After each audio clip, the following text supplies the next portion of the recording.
60살 이상 고령층에서 돌파 감염 비율이 가파르게 높아지고 있는 가운데 수도권 요양병원 곳곳에서 확진자가 속출하고 있습니다. 방역당국은 요양병원 환자와 종사자에 대한 추가 접종을 4주 앞당겨서 내일부터 진행하기로 했습니다. 자세한 소식은 취재기자 연결해서 알아보겠습니다. 김혜린 기자.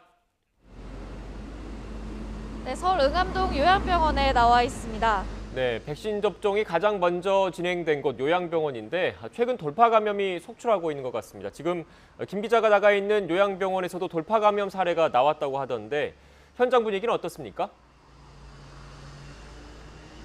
네, 건물 고층에 있는 이곳 요양병원은 전용 엘리베이터를 통해서만 출입할 수 있습니다.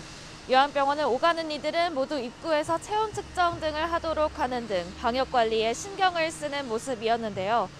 이곳 요양병원에서 첫 확진자가 나온 건 지난 2일입니다. 종사자 1명이 처음 양성 판정을 받은 뒤 어제 기준 모두 53명이 감염됐는데요. 환자 39명, 종사자 14명입니다.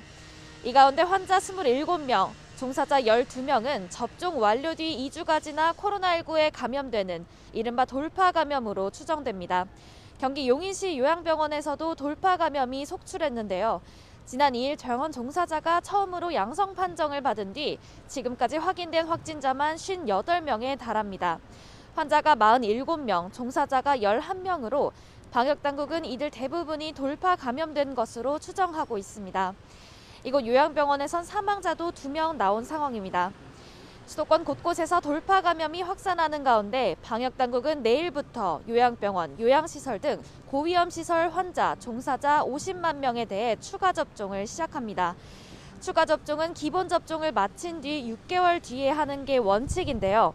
돌파 감염이 속출하면서 접종 완료 시점부터 5개월이 지나면 추가 접종할 수 있도록 시점을 4주 앞당기기로 했습니다. 또 서울시는 요양병원, 요양시설에 대해 시설별 접종률을 높이고 방역 수칙을 준수할 수 있도록 지도 점검, 관리를 이어나갈 방침입니다.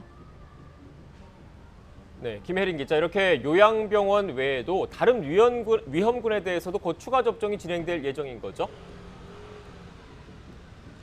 네, 오는 15일부터 추가 접종 대상이 본격적으로 확대됩니다.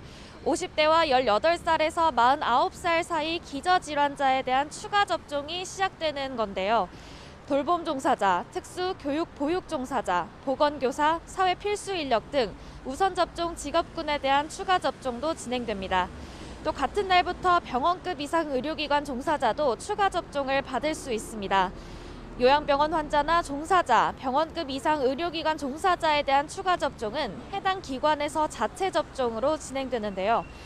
방역당국은 접종에 앞서 시행 지침을 안내하고 수요 조사를 통해 백신 필요 물량을 공급해 자체 접종이 문제없이 진행될 수 있도록 하고 있다고 밝혔습니다.